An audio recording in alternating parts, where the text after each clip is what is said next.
Assalamualaikum warahmatullahi wabarakatuh. Bunda-bunda, teman-teman yang ada di rumah, apa kabar hari ini? Semoga kita semua dalam keadaan sehat walafiat tanpa kekurangan apapun.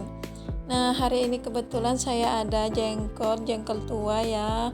Ini jengkol tua ini mau saya rebus. Nah, buat bunda-bunda yang suka sekali sama jengkol tapi nggak tahan sama baunya jengkol, terutama itu kalau di kamar mandi itu baunya minta ampun ya.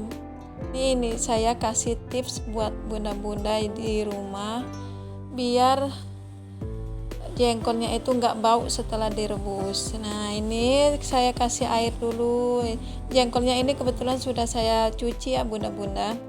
Ini saya kasih daun salam 3 lembar atau lebih boleh, nggak apa-apa. Ini serai juga. Serai ini kebetulan cuma ada sedikit, jadi saya kasih sedikit.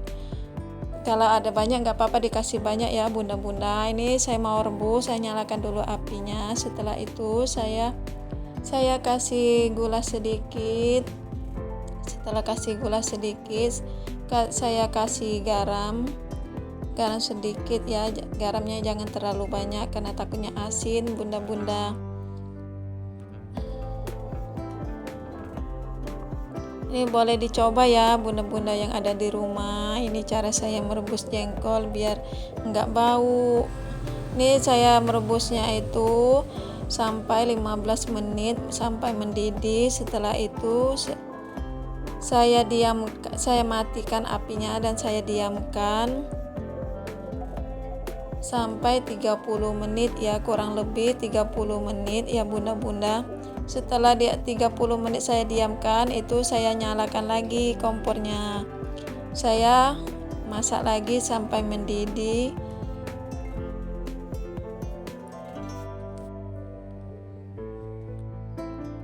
Nah, ini saya masak lagi sampai mendidih ya bunda-bunda. Setelah mendidih, ini sudah mendidih. Ini saya diamkan lagi biar merebus jengkolnya nggak terlalu lama dan menghemat gas ya. Kalau kita nggak cara seperti ini, itu ngerebusnya itu sampai 1 jam, itu sangat boros sama gas ya bunda-bunda. Ini boleh buat bunda-bunda di rumah, boleh dicoba dengan cara saya ini. Setelah mendidih, ini saya diamkan kembali sampai 30 menit, kurang lebih dari 30 menit. Nah, ini bunda-bunda jengkolnya sudah masak. Ini kulitnya sudah bisa dikelupas. Ini sangat lembut sekali ya bunda-bunda.